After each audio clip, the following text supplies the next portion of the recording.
Hello बच्चों, आप सभी का हमारे इस YouTube चैनल साइंस विथ पूजा में स्वागत है। आपने देखा है पिछली क्लासेस में कि हमने जो है कुछ क्वेश्चंस आपको करा दिए थे। आज हम जो है उसी के आगे जो क्वेश्चंस थे उसको कराने वाले हैं। ये जो है क्लास 10th का फर्स्ट चैप्टर रासायनिक अभिक्रियाएं एवं समीकरण का जो है सवाल है। ठीक है, तो चलिए देखते हैं सवाल क्या क्या हो रहा है। इसमें देखिए, इसमें यहाँ पर लिखा हुआ है भिन्न द्विविस्थापन अभिक्रिया का एक उदाहरण दीजिए। क्या बोल रहा है? द्विविस्थापन अभिक्रिया का एक एग्जाम्पल दीजिए। तो यहाँ पर क्या है? द्विविस्थापन अभिक्रिया का एक एग्जाम्पल लिखा। अब ये कैसे पता चलेगा कि ये जो एग्जाम्पल्स है वो द्विविस्थापन अभिक्रिया का ही है? तो चलिए देखते हैं। सबसे पहले हम देखते हैं द्विविस्थापन अभिक्रिया का डेफिनेशन क्या है, उसका परिभाषा क्या होता है। ठीक है, डबल डिस्प्लेसमेंट रिएक्शन का डेफिनेशन। तो क्या होता है? ऐसी रासायनिक अभिक्रिया जिसमें आयनों का क्या होता है? आदान प्रदान होता है। क्या होता है?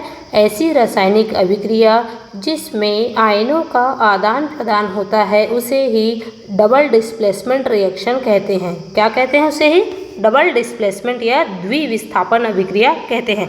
चलिए यहाँ पर एग्जाम्पल से ही समझ लेते हैं। यहाँ पर क्या लिखा हुआ है? यहाँ पर लिखा हुआ है लेड नाइट्रेट। क्या लिखा हुआ है? Lead nitrate. और यहाँ पर लिखा हुआ है हमारा हाइड्रोक्लोरिक अम्ल। ठीक है, तो यहाँ पर क्या हो रहा है कि ये जो Pb एक आयन है, यहाँ पर इसमें क्या है? Pb जो आयन है ना, यहाँ पर Pb आयन है और यहाँ पर क्या है? H+ आयन है। तो इनके बीच में क्या हुआ? आयनों का क्या है? आदान प्रदान हुआ है। यहाँ पर क्या हुआ? आयनों का आदान प्रदान हुआ है। देखिए Pb यहाँ पर चला गया और हाइड्रोजन आयन जो है वो इधर आ गया। तो क्या बना हमारा? जब इधर गया तो Pb जब इधर गया तो क्या बना?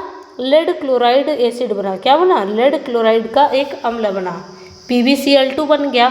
और उसके बाद जब हाइड्रोजन इधर गया तो क्या बना हमारा? नाइट्रिक अम्ल बन गया। क्या बना? नाइट्रिक अम्ल बन गया। तो इससे क्या समझ में आया? इसमें देखो यहाँ पर क्या है? दो आयन से जो आपस में क्या होता है? एक्सचेंज हो रहे हैं। क्या हो रहे हैं? एक्सचेंज हो रहे हैं। इसलिए इसे क्या बोलते हैं? डबल डिस्प्लेसमेंट, क्योंकि दो आयन्स का यहाँ पर एक्सचेंज हो रहा है और एक नया जो है क्या बन रहा है? प्रोडक्ट बन रहा है। इसलिए इसे क्या बोलते हैं? हम डबल डिस्प्लेसमेंट रिएक्शन बोलते हैं। ठीक है ना। एक और एग्जाम्पल है, चलिए उसको बाद में देखेंगे। तो पहले तो आपको समझ में आ गया होगा कि ये एग्जाम्पल किसका है? डबल डिस्प्लेसमेंट का। और वो कैसे हुआ? क्योंकि यहाँ पर जो लेड आयन है और यहाँ पर हाइड्रोजन आयन है, इसका क्या हुआ? आपस में ये एक्सचेंज हो गए थे। जब आपस में ये क्या है? एक्सचेंज हो गए, आदान प्रदान हो गया उनका, उनकी जगह आपस में चेंज हो गई, तो एक नया प्रोडक्ट बना लिया जिसका नाम है लेड क्लोराइड एसिड और दूसरा है हमारा नाइट्रिक एसिड। ठीक है, तो ये क्या था? डबल डिस्प्लेसमेंट रिएक्शन का एग्जाम्पल था। चलिए आगे के क्वेश्चंस को देख लेते हैं हम। ये क्या बोल रहा है यहाँ पे? निम्नलिखित अभिक्रियाओं में उपचयित तथा अपचयित पदार्थों की पहचान कीजिए। यहाँ पर केवल ऑक्सीडेशन और रिडक्शन जो पदार्थ है उसका हमें क्या करना है? पहचान करना है। तो ये जो रिएक्शंस दी हुई हैं, इस रिएक्शंस में हमें ये देखना है कि किसका हमें यहाँ पर रिडक्शन हो रहा है और किसका क्या हो रहा है? ऑक्सीडेशन हो रहा है। उपचयित का क्या मतलब होता है? उपचयित का मतलब होता है ऑक्सीडेशन यानी कि ऑक्सीकरण, और अपचयित का मतलब क्या होता है? रिडक्शन यानी कि यहाँ पर क्या? रिडक्शन का मतलब होता है कम होना किसी चीज़ का। चलो देखते हैं अब इसमें क्या है। यहाँ पर क्या लिखा है? सोडियम लिखा हुआ है। यहाँ पर हमारा है ऑक्सीजन। जब सोडियम जो है ऑक्सीजन से रिएक्ट करता है तो क्या बनता है हमारा? सोडियम ऑक्साइड बनता है। तो इस समीकरण में हम ये देखते हैं कि यहाँ जो सोडियम दिख रहा है, यहाँ पर क्या था? अभी सोडियम सिर्फ सिंगल था और उसके आगे पीछे कुछ नहीं था, तो सोडियम किस में जाके कन्वर्ट हो गया? सोडियम ऑक्साइड में। यानी कि यहाँ सोडियम में क्या हुआ? जो सोडियम था हमारा उसमें क्या हो गया? ऑक्सीजन जो है जुड़ गया। तो ऑक्सीजन जुड़ गया तभी तो हमारा सोडियम ऑक्साइड बनाया। इसमें क्या हो गया? सोडियम में ऑक्सीजन का जुड़ना और ऑक्सीकरण जो उपचयित होता है। उपचयित का क्या मतलब होता है? उपचयित यानी कि जो ऑक्सीकरण होता है। तो ऑक्सीकरण का मैंने आपको डेफिनेशन बताया था। ऑक्सीकरण क्या होता है? कि ऑक्सीकरण का मतलब होता है ऑक्सीजन का जो होता है वो ऐड होता है। ऑक्सीजन क्या होता है? ऐड होता है, यानी कि ऑक्सीजन जुड़ता है, या तो फिर हाइड्रोजन क्या होता है? हाइड्रोजन का क्या है? रिडक्शन होता है, रिमूव होता है। जब भी किसी भी समीकरण में आपको हाइड्रोजन जुड़ता हुआ दिख जाए तो मतलब हाइड्रोजन जो है वो रिमूव होता हुआ दिख जाए और ऑक्सीजन जो है वो जुड़ता हुआ दिख जाए तो क्या होगा? वहाँ पर ऑक्सीकरण होता है। ठीक है, तो यहाँ पर क्या हो रहा है? सोडियम में क्या हो रहा है? ऑक्सीजन जुड़ रहा है। तो जब सोडियम में ऑक्सीजन जुड़ रहा है तो क्या होगा? यहाँ पर जो सोडियम है उसका क्या होगा? उसका क्या? ऑक्सीकरण होगा। सोडियम का क्या हो रहा है यहाँ पर? ऑक्सीकरण हो रहा है, यानी कि सोडियम जो है वो उपचयित हो रहा है, ऑक्सीडाइज हो रहा है। और इसी तरह से देखते हैं यहाँ पर जो हमारा क्या दिया हुआ है, ऑक्सीजन। तो ऑक्सीजन क्या हो रहा है, ऑक्सीजन तो वैसे ही यहाँ से क्या है, अपने स्थान से हट रहा है, रिमूव हो रहा है। तो ऑक्सीजन क्या होता है, ऑक्सीजन का जो है वो अपचयन हो रहा है। क्या हो रहा है, ऑक्सीजन का अपचयन हो रहा है। तो चलिए एक बार आपको मैं अपचयन क्या होता है, रिडक्शन क्या होता है, उसको भी बता देती हूँ। ऑक्सीकरण का डेफिनेशन क्या होता है, ऐसी रासायनिक अभिक्रिया जिसमें ऑक्सीजन जो है जुड़ता है और हाइड्रोजन की कमी होती है। क्या होता है, ऑक्सीजन जो है जुड़ता है और हाइड्रोजन की कमी होती है। इसी तरह से हम जो है अपचयन को भी समझ लेते हैं कि अपचयन का सबसे पहले हम डेफिनेशन देख लेते हैं। क्या होता है अपचयन, देखिए यहाँ पर हम लिखते हैं अपचयन, यानी कि इसको बोलते हैं रिडक्शन इंग्लिश में, ठीक है। तो अपचयन क्या होता है, अपचयन में क्या होता है, जो ऑक्सीजन होता है ना, ऑक्सीजन क्या होता है, ऑक्सीजन रिमूव होता है, ऑक्सीजन जो है वो रिमूव होता है, ऑक्सीजन हटता है। जब ऑक्सीजन हटता है और हमारा जो हाइड्रोजन है वो क्या होता है, ऐड होता है, यानी कि हाइड्रोजन जो है वो जुड़ता है, तब उसे हम क्या बोलते हैं, अपचयन बोल देते हैं, ठीक है।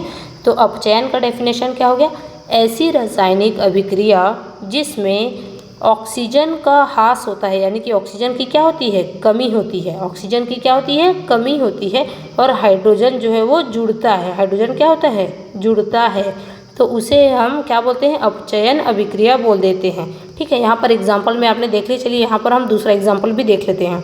ये हमारा दूसरा एग्जाम्पल क्या दिया हुआ है, यहाँ पर जो है वो दिया हुआ है हमारा कॉपर ऑक्साइड। क्या दिया हुआ है, कॉपर ऑक्साइड दिया है और यहाँ पर हाइड्रोजन दिया हुआ है, ठीक है। तो इसमें देखते हैं कि इसमें क्या जो है ऑक्सीकरण हो रहा है और किसमें जो है वो अपचयन हो रहा है। तो सबसे पहले देखिए यहाँ पर कॉपर ऑक्साइड क्या हो रहा है, कॉपर ऑक्साइड जो है वो कॉपर में जाके चेंज हो रहा है। क्या हो रहा है यहाँ पर, कॉपर ऑक्साइड, यहाँ पर ये तीर का निशान लगाना पड़ेगा। ये जो कॉपर ऑक्साइड है वो क्या हो रहा है, जो कॉपर ऑक्साइड है वो कॉपर में जाके क्या हो रहा है, चेंज हो जा रहा है, यानी कि यहाँ पर क्या देखने को मिल रहा है कि यह कॉपर ऑक्साइड से ऑक्सीजन की कमी हो रही है, ठीक ना। कॉपर ऑक्साइड से क्या हो रहा है, ऑक्सीजन की कमी हो रही है और कॉपर बन रहा है। तो यहाँ पर जब ऑक्सीजन की कमी हो रहा है, और हमने अभी अभी आपको बताया डेफिनेशन में कि जहाँ भी ऑक्सीजन की कमी होती है उसे क्या बोलते हैं, उसे हम अपचयन यानी कि उसको रिडक्शन बोलते हैं। तो यहाँ पर क्या हुआ, अपचयन हो रहा है। तो किसका अपचयन हो रहा है, कॉपर ऑक्साइड का क्या हो रहा है, अपचयन हो रहा है, किसमें, कॉपर में। कॉपर ऑक्साइड जो है वो अपचयित हो रहा है किसमें, कॉपर में। ठीक इसी तरह से देखते हैं हम यहाँ पे हाइड्रोजन। हाइड्रोजन में क्या हो रहा है, यहाँ पर जो हाइड्रोजन था लेकिन यहाँ पर जाके क्या बन रहा है, पानी बन रहा है। तो हाइड्रोजन में क्या हो रहा है, ऑक्सीजन जुड़ रहा है। हाइड्रोजन में क्या हो रहा है, यहाँ पर तो सिर्फ हाइड्रोजन था और हाइड्रोजन में देखिए यहाँ पर क्या है, पानी, ऑक्सीजन जो है जुड़ रहा है। जब हाइड्रोजन में ऑक्सीजन, हमने बताया था कि ऐसी कोई भी रासायनिक अभिक्रिया जिसमें ऑक्सीजन जुड़ता है तो वो क्या होता है, ऑक्सीकरण कहलाता है, यानी कि उसका क्या होता है, अपचयन, उपचयन होता है, वो उपचयित होता है, ठीक है। तो यहाँ पर क्या हो रहा है, जो हाइड्रोजन है उसका क्या हो रहा है, उपचयित हो रहा है, वो क्या हो रहा है, उपचयित हो रहा है, या तो फिर उसका ऑक्सीकरण हो रहा है, ठीक है ना। तो आप समझ गए होंगे कि क्या बोल रही हूँ मैं। चलिए एक बार इसको यहाँ से साफ करके फिर से बता देती हूँ। देखो यहाँ पर क्या हो रहा है, कॉपर ऑक्साइड दिख रहा है ना आपको, यहाँ पर कॉपर ऑक्साइड दिख रहा है। तो ये इसमें कॉपर ऑक्साइड से कॉपर हट गया, सॉरी कॉपर ऑक्साइड से क्या हो गया, ऑक्सीजन जो है वो हट गया। ऑक्सीजन क्या हो गया, हट गया, यानी कि ऑक्सीजन रिमूव हो गया। जब ऑक्सीजन रिमूव हो गया तो क्या बचा हमारे पास, कॉपर बचा। तब हमने बताया था कि जब भी ऑक्सीजन की कमी होती है या ऑक्सीजन जो है बाहर चला जाता है, बाहर निकल जाता है, तो वो क्या होता है, तब उस अभिक्रिया, उस जो एलिमेंट है उसका क्या होता है, या उस कंपाउंड का क्या होता है, उपचयन, अपचयन होता है। क्या होता है, अपचयन। तो ये यहाँ पर अपचयन हो रहा है। और इसी तरह से हमने बताया जो हाइड्रोजन है, तो हाइड्रोजन में क्या हो रहा है, ऑक्सीजन ऐड हो रहा है। जब जहाँ पर भी ऑक्सीजन ऐड होता है, ऑक्सीजन जुड़ता है, तो वहाँ पर क्या होता है, वहाँ पर हमेशा ऑक्सीकरण देखने को मिलता है, ठीक है ना। वहाँ पर क्या देखने को मिलता है, ऑक्सीकरण देखने को मिलता है। चलिए यहाँ पर ये जो हमारा पहला क्वेश्चन था और ये दूसरा का यहाँ पर आंसर भी दिए हुए देख लेते हैं। चलिए क्या बोल रहा है, इस अभिक्रिया में सोडियम जो है, सोडियम ऑक्साइड में जो है उपचयित हो रहा है, यानी कि सोडियम जो है वो सोडियम ऑक्साइड में क्या है, ऑक्सीकृत हो रहा है। क्या बोल रहा है, देखिए सोडियम जो है सोडियम ऑक्साइड में क्या हो रहा था, ऑक्सीकृत हो रहा है। और क्योंकि सोडियम का ऑक्सीजन से संयोग हो रहा है, क्या हो रहा है, सोडियम जो है ऑक्सीजन में जुड़ रहा है, ऐड हो रहा है। और यहाँ पर क्या बोल रहे हैं, ऑक्सीजन जो है वो अपचयित हो रहा है, ऑक्सीजन क्या हो रहा है, रिड्यूस्ड हो रहा है, रिड्यूस्ड होने वाला पदार्थ है। तो अपचयित एवं उपचयित होने वाले पदार्थों का क्रमशः देखो यहाँ पर ऑक्सीकरण किसका हो रहा है, सोडियम का, और जो है रिडक्शन यानी कि अपचयन किसका हो रहा है, ऑक्सीजन का हो रहा है। चलिए यहाँ पर दूसरे हमारा क्वेश्चन था, इसको देख लें, ये दूसरा समीकरण था, इसमें क्या हो रहा है इसको भी देख लेते हैं। देखिए यहाँ पर क्या लिखा हुआ है, कॉपर ऑक्साइड जो है कॉपर में क्या हो रहा है, अपचयित हो रहा है, क्या हो रहा है, अपचयित हो रहा है, ठीक ना। और यहाँ पर क्या हो रहा है, हाइड्रोजन में क्या हो रहा है, हाइड्रोजन जो है वो पानी में क्या हो रहा है, उपचयित हो रहा है, ऑक्सीकृत हो रहा है, क्योंकि यहाँ पर ऑक्सीजन की वृद्धि हो रही है, हाइड्रोजन में क्या हो रहा है, ऑक्सीजन की वृद्धि हो रही है, ठीक है ना, समझ गए होंगे आप सभी। चलिए अब हम नेक्स्ट क्वेश्चन में बढ़ते हैं। क्या बोल रही है हमारा नेक्स्ट क्वेश्चन, देखिए, नीचे दी गई अभिक्रियाओं के संबंध में कौन सा कथन असत्य है बोला है। यहाँ पर भी क्या दिया हुआ है, एक समीकरण दिया हुआ है, ठीक है, क्या है हमारा, लेड ऑक्साइड दिया है, कार्बन दिया है, और लेड ऑक्साइड से जब कार्बन क्या है, रिएक्ट करता है, अभिक्रिया करता है, तो क्या बनता है हमारा, लेड बनता है, और साथ साथ बनता है हमारा कार्बन डाइऑक्साइड। तो इसमें कुछ स्टेटमेंट, इस रिएक्शन के बेस में क्या है, यहाँ पर 4 ऑप्शन दिए हुए हैं स्टेटमेंट के बेस पे, और उसमें से हमें जो गलत स्टेटमेंट है वो हमें छांटना है। तो चलिए देखते हैं, यहाँ पर क्या बोला है, सीसा जो है वो अपचयित हो रहा है। चलिए इस समीकरण को यहाँ एक बार लिख लेती हूँ मैं, 2PbO, क्या है, 2PbO plus carbon 2Pb plus CO2, ठीक है ना। चलिए तो यहाँ पर क्या बोल रहा है, पहला क्या बोल रहा है, सीसा, यानी कि जो है ये पीबी को क्या बोलते हैं, सीसा बोलते हैं, इसी को लेड बोलते हैं। तो जो सीसा है वो अपचयित हो रहा है। यहाँ पर सीसा कहाँ पर है, सीसा बोल रहा है ये अपचयित हो रहा है, बोल रहा है। अपचयित का क्या मतलब होता है कि सीसा से क्या है, ऑक्सीजन हट रहा है क्या, तो यहाँ तो सीसा खुद सिंगल है, तो यहाँ से क्या ऑक्सीजन हटेगा, नहीं होगा, तो ये स्टेटमेंट हमारा वैसे ही गलत हो गया। सीसा क्या आ रहा है, सीसा यहाँ पर लिखा है अपचयित हो रहा है, तो सीसा तो यहाँ पर दिया है, इसमें अपचयन की प्रक्रिया तो दिख नहीं रही है, तो ये क्या है, गलत हो गया। फिर यहाँ पर क्या लिखा है, कार्बन डाइऑक्साइड जो है वो उपचयित हो रहा है, तो कार्बन डाइऑक्साइड का क्या बोल रहा है, ये ऑक्सीकरण हो रहा है, बोल रहा है। ऑक्सीकरण का मतलब ऑक्सीजन ऐड हो रहा है, तो कार्बन डाइऑक्साइड में ऑक्सीजन तो ऐड नहीं हो रहा है, तो ये भी स्टेटमेंट हमारा गलत है। तो यहाँ पर क्या है, कार्बन जो है वो ऑक्सीकृत हो रहा है, यानी कि कार्बन जो है वो उपचयित हो रहा है, कार्बन का क्या हो रहा है, ऑक्सीकरण हो रहा है। हाँ बिल्कुल ये सही है, कि देखिए यहाँ पर ये क्या है, कार्बन था, अब कार्बन का ऑक्सीकरण का क्या मतलब था, ऑक्सीकरण का मतलब है कि ऑक्सीजन का जुड़ना, तो कार्बन में क्या हो रहा है, कार्बन में तो ऑक्सीजन जुड़ रहा है, तभी तो क्या बना रहा है, कार्बन डाइऑक्साइड बना रहा है यहाँ पे। तो कार्बन का क्या हो रहा है, कार्बन जो है वो उपचयित हो रहा है, क्या हो रहा है, उपचयित हो रहा है, कार्बन क्या हो रहा है हमारा, उपचयित हो रहा है, यानी कि ऑक्सीकरण हो रहा है कार्बन का, ठीक है ना, कार्बन का ऑक्सीकरण हो रहा है और वो कार्बन डाइऑक्साइड में बना रहा है, ठीक है। तो ये स्टेटमेंट तो बिल्कुल सही लिखा हुआ है।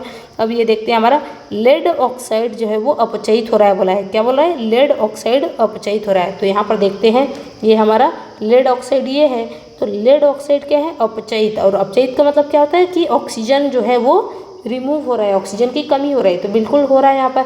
लेड ऑक्साइड का क्या हो रहा है, लेड में अपचयन हो रहा है।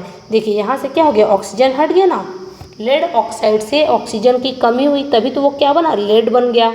तो यहाँ पर क्या हो रहा है, लेड ऑक्साइड का क्या हो रहा है, अपचयन हो रहा है, ठीक है, रिडक्शन हो रहा है। तो ये क्या बोल रहा है, लेड ऑक्साइड का क्या हो रहा है, अपचयन हो रहा है। तो ये स्टेटमेंट भी बिल्कुल सही लिखा हुआ है, यानी कि क्या गलत स्टेटमेंट का पूछा था, तो पहला और दूसरा ये दोनों क्या है, गलत है। तो यहाँ पर देखते हैं पहला और दूसरा क्या है, ये पहला और दूसरा ये, तो हमारा ऑप्शन ए क्या है, सही है इसमें, क्योंकि क्या है, पहला और दूसरा ही गलत है ना।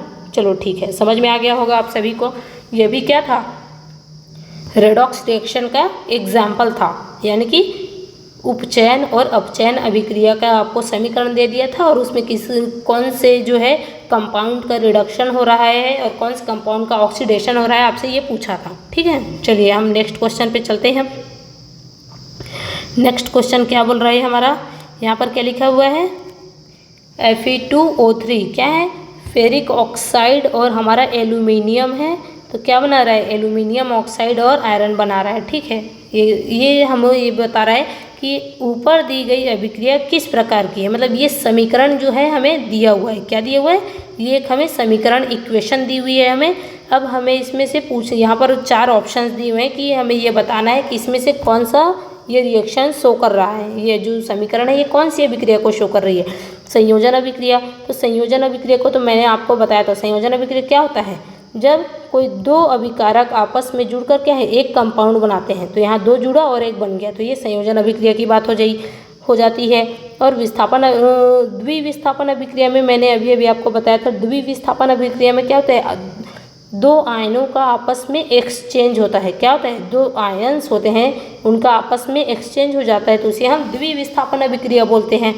ठीक है। और वियोजन अभिक्रिया क्या होता है, वियोजन अभिक्रिया क्या होता है, यानी कि कोई एक कंपाउंड है, जैसे ए और बी एक कंपाउंड है, तो ये क्या होगा, आपस में ये टूट जाएगा। तो किस में टूटेगा, ए प्लस बी में टूटेगा। ठीक है, मतलब ये क्या है, अभिकारक जो वियोजन अभिक्रिया क्या होता है, इसमें जो एक ही अभिकारक होता है और वो दो या दो से अधिक को जो है हमारा उत्पाद में टूट जाता है, तो उसे हम वियोजन अभिक्रिया बोल देते हैं। तो इसमें तो ऐसा भी नहीं दिख रहा है और इसमें संयोजन अभिक्रिया भी नज़र नहीं आ रही है। चलिए देखते हैं इसमें क्या है, विस्थापन अभिक्रिया। देखिए विस्थापन अभिक्रिया में मैंने आपको क्या बताया था कि जो ज़्यादा अभिक्रियाशील तत्व होते हैं वो क्या होता है, ज़्यादा अभिक्रियाशील तत्व कम अभिक्रियाशील तत्व को उनके स्थान से रिप्लेस कर देते हैं। तो यहाँ पर हमें क्या देखने को मिल रहा है कि जो आयरन है क्या हो रहा है, आयरन को रिप्लेस कर रहा है। चलिए हम एक रिएक्टिविटी टेबल बना लेते हैं जिसमें हम दिखाएंगे आपको। उसमें क्या है, सबसे पहले आता है पोटेशियम, देन सोडियम, फिर कैल्शियम, फिर मैग्नीशियम, फिर एल्यूमिनियम, उसके बाद आयरन आता है।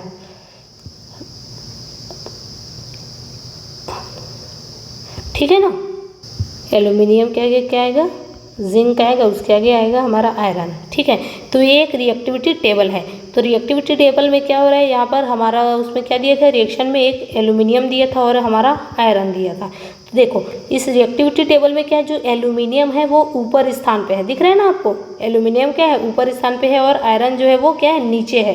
तो यहाँ पर क्या हो रहा है, यहाँ पर जो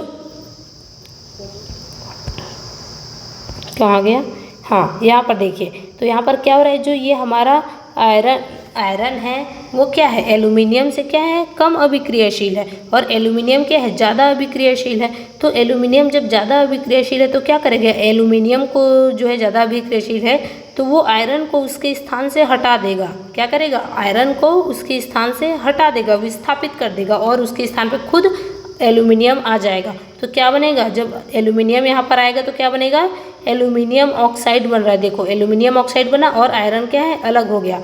तो ये हमारा कौन से रिएक्शन को शो कर रहा है, ये जो है हमारा विस्थापन अभिक्रिया को शो कर रहा है। तो इसका उत्तर क्या होगा, इसका उत्तर होगा विस्थापन अभिक्रिया। ठीक है, चलो अब हमारा ये नेक्स्ट क्वेश्चन है, क्या बोल रहा है इसको भी देख लेते हैं। चलिए, लौह चूर्ण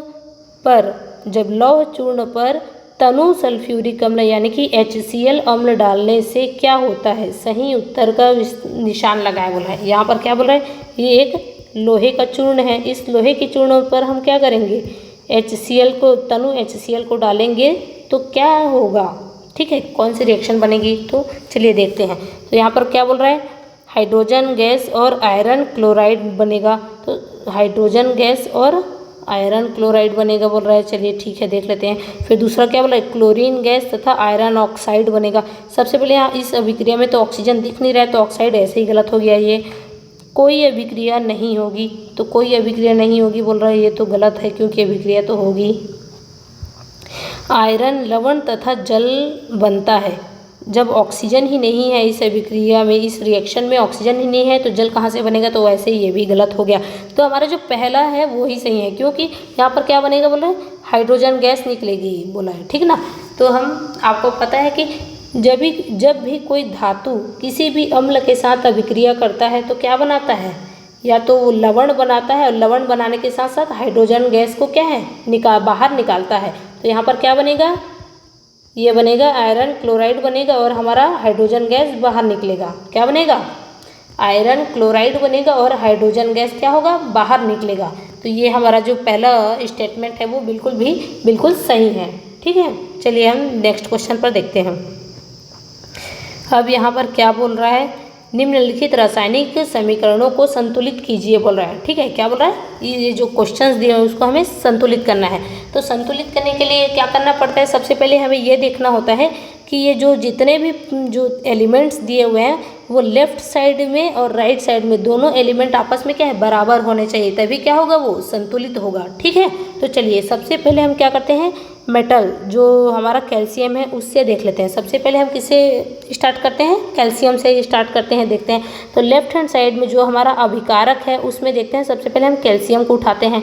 तो कैल्शियम को लेते हैं। तो कैल्शियम यहाँ पर क्या है?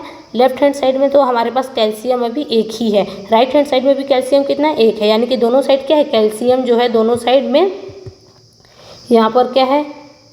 LSH और यहाँ पर RSH ऐसे लिख लेते हैं। तो इस तरह से क्या है? दोनों साइड में जो कैल्शियम देखने को मिलेगा, यहाँ पर एक है, यहाँ पर भी एक देखने को मिल रहा है, ठीक है। उसके बाद हम क्या करते हैं? चलिए कैल्शियम तो देख ली, अब हम देखते हैं हमारा नाइट्रोजन को। किसको देखते हैं हम? नाइट्रोजन गैस को। तो नाइट्रोजन को देखते हैं। तो लेफ्ट हैंड साइड में भी हमें नाइट्रोजन एक देखने को मिल रहा है और राइट हैंड साइड में हमें नाइट्रोजन कितने देखने को मिल रहा है? 2 देखने को, क्योंकि यहाँ पर ब्रैकेट में है तो इससे गुना होगा। तो लेफ्ट हैंड साइड में हमारे पास नाइट्रोजन 1 और राइट हैंड साइड में हमारे पास नाइट्रोजन 2 देखने को मिल रहा है, ठीक है। तो हम इससे क्या करेंगे? यहाँ पर अगर हमें नाइट्रोजन को 2 करना है तो हमें क्या करना पड़ेगा? यहाँ पर हमें 2 का गुणा करना पड़ेगा। तो हमने अगर 2 का गुणा कर दिया तो ये अगर यहाँ पर 2 का गुणा किए तो क्या हो गया? ये भी अब 2 हो गया। 2 हो गया ना।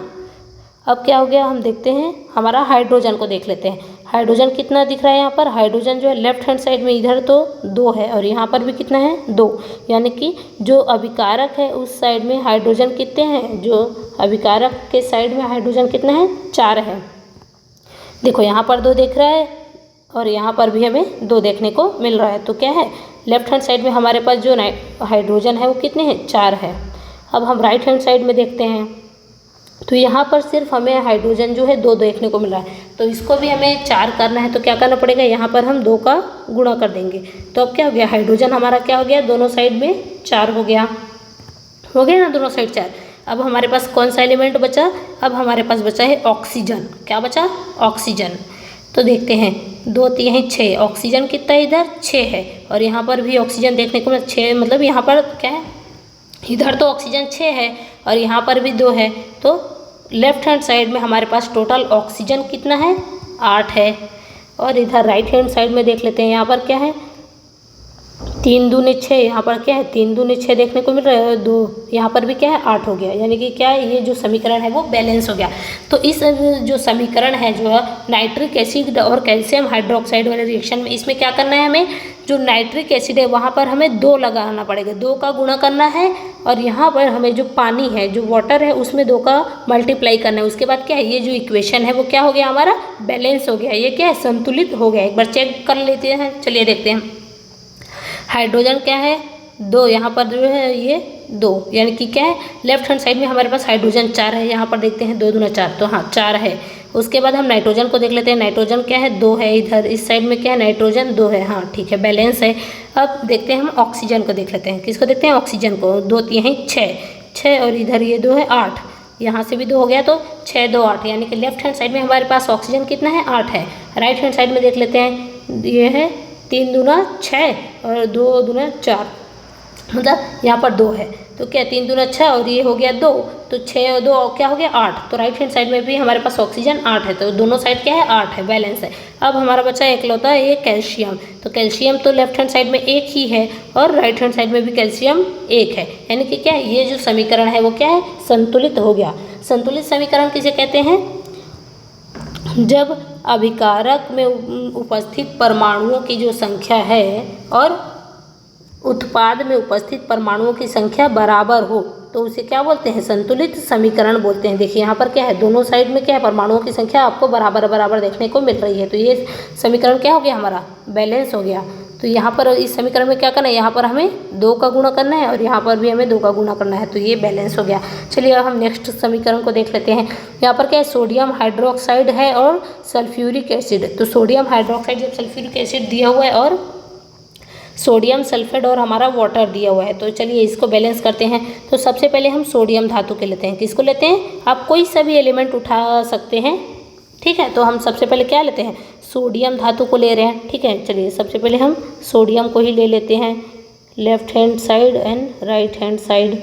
तो देखते हैं सोडियम लेफ्ट हैंड साइड में हमारा कितना दिखा रहा है? 1 दिखा रहा है। राइट हैंड साइड में कितना दिखा रहा है? यहाँ पर 2 दिखा रहा है। तो सबसे पहले काम यहाँ पर करते हैं हम कि सोडियम में आगे 2 का गुणा कर देते हैं। तो अब क्या हो गया? सोडियम भी बराबर हो गया ना?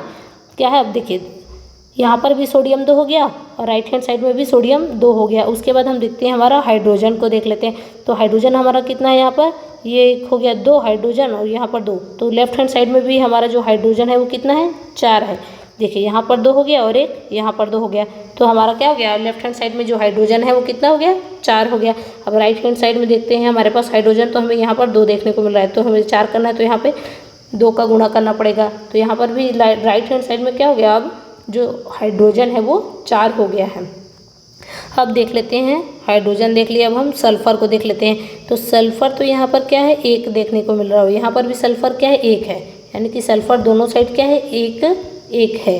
दोनों साइड में 1 है, तो ये सल्फ़र क्या है, बराबर है। ठीक है। अब हम देखते हैं हमारा ऑक्सीजन को।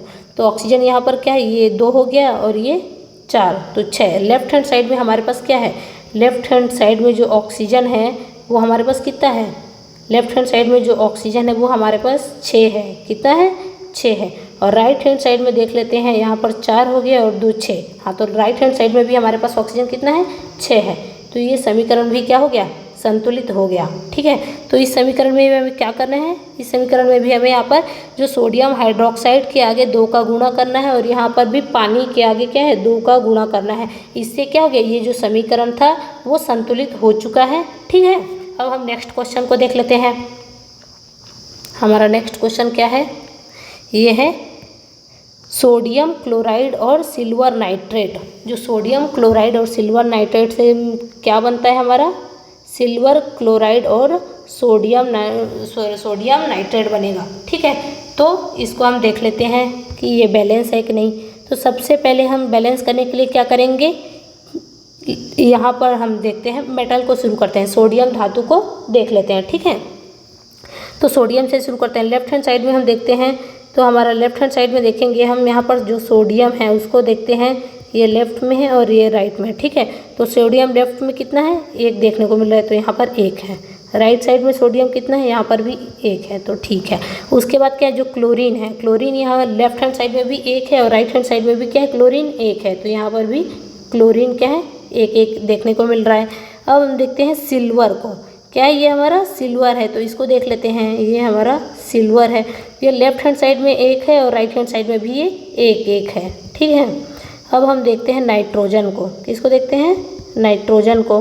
तो जो नाइट्रोजन है वो लेफ्ट साइड में 1 है और राइट साइड में भी 1 है, यानी कि ये भी है 1। अब हमारा जो ऑक्सीजन है वो क्या है, ऑक्सीजन जो है वो कितना है, लेफ्ट हैंड साइड में ऑक्सीजन हमारा 3 है और राइट हैंड साइड में भी ऑक्सीजन हमें 3 देखने को मिल रहा है। इसका मतलब क्या है, ये जो समीकरण दिया हुआ है ये बैलेंस दिख रहा है। ठीक है। ये क्या है, ये तो जो समीकरण दिया है वो बैलेंस है पहले से ही। ठीक ना। तो ये जो ऑक्सीजन है वो क्या हो गया, यहाँ पर भी 3 है और इधर भी 3 है। सोडियम क्या है, दोनों साइड 1 है। क्लोरीन भी दोनों साइड 1 है। सिल्वर भी दोनों साइड में क्या है, 1 है। और नाइट्रोजन भी क्या है, दोनों साइड में 1 दिया हुआ है। और ऑक्सीजन हमारा 3। तो इसको हमें बैलेंस करने की ज़रूरत नहीं, ये क्या है, पहले से ही समीकरण बैलेंस है। ठीक है। चलिए अब हम दूसरे क्वेश्चन को देख लेते हैं। हमारा नेक्स्ट क्वेश्चन क्या है, ये हमारा बेरियम क्लोराइड और सल्फ्यूरिक अम्ल है, जिससे क्या बनता है, बेरियम सल्फेट और हाइड्रोक्लोरिक अम्ल बनता है। ठीक। अब इसको देख लेते हैं, इसको बैलेंस करते हैं। सबसे पहले क्या करेंगे, हम बेरियम से ले लेते हैं। चलिए देखते हैं, यहाँ पर लिखते हैं, साफ कर लेते हैं थोड़ा। क्या लिखेंगे, barium left and right. Barium left hand side में कितना दिख रहा है, 1 देखने को मिल रहा है। तो यहाँ पर लेफ्ट हैंड साइड में बेरियम हमारे पास 1 है, राइट हैंड साइड में भी हमें यहाँ पर 1 देखने को मिल रहा है, मतलब 1 है।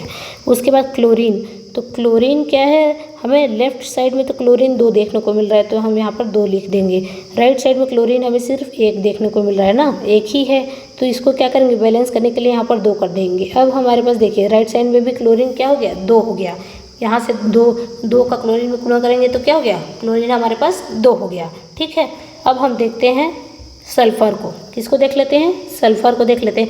सल्फ़र लेफ्ट हैंड साइड में कितना है, 1 है। राइट हैंड साइड में भी सल्फ़र यहाँ पर कितना है, 1 देखने को मिल रहा है। ठीक है। अब हम जो है हाइड्रोजन को देख लेते हैं। तो लेफ्ट हैंड साइड में हाइड्रोजन हमारे पास 2 यहाँ पर दिख रहा है, क्या है, हाइड्रोजन यहाँ पर 2 दिख रहा है। और राइट साइड में भी हमें हाइड्रोजन यहाँ पर 2 देखने को मिल रहा है। देखो यहाँ पर 2 हाइड्रोजन दिख रहा है ना, तो हाइड्रोजन भी क्या है, दोनों साइड में 2-2 है। अब हमारा क्या है, ऑक्सीजन बचा। तो इस ऑक्सीजन को देख लेते हैं। ऑक्सीजन हमारा लेफ्ट साइड में कितना है, 4 दिखा रहा है, और राइट साइड में भी हमें ऑक्सीजन कितना दिखा रहा है, यहाँ पर 4 दिखा रहा है। ठीक है, तो क्या है, ये समीकरण भी बैलेंस हो गया। यहाँ पर भी ऑक्सीजन 4 है, यहाँ पर भी। तो इस अभिक्रिया में जो इस समीकरण है उसमें सिर्फ हमें क्या करना है, यहाँ पर हमें जो हाइड्रोक्लोरिक अम्ल दिए है वहाँ पर 2 का बस गुणा करना है। तो ये जो समीकरण है वो क्या हो जाएगा, ये जो समीकरण है वो बैलेंस हो जाएगा और हमें कुछ भी करने की ज़रूरत नहीं है। ठीक है, तो आई होप आपको ये जो समीकरण जो है संतुलित करना आ गया होगा। चलिए देखते हैं, अब नेक्स्ट क्वेश्चंस को देख लेते हैं। तो नेक्स्ट क्वेश्चन को हम जो है अगली क्लास में करेंगे। क्लास जो है वो 30 मिनट की ऑलरेडी हो चुकी है। तो अगर आपको ये वीडियो अच्छी लगी तो अपने दोस्तों के साथ इसको शेयर करिएगा, और साथ ही साथ अगर आपको ये क्वेश्चंस चाहिए तो आप हमारे टेलीग्राम चैनल से जुड़ सकते हैं, और ये जो टेलीग्राम चैनल का लिंक है वो आपको डिस्क्रिप्शन बॉक्स में मिल जाएगा। ठीक है, थैंक यू फॉर वॉचिंग।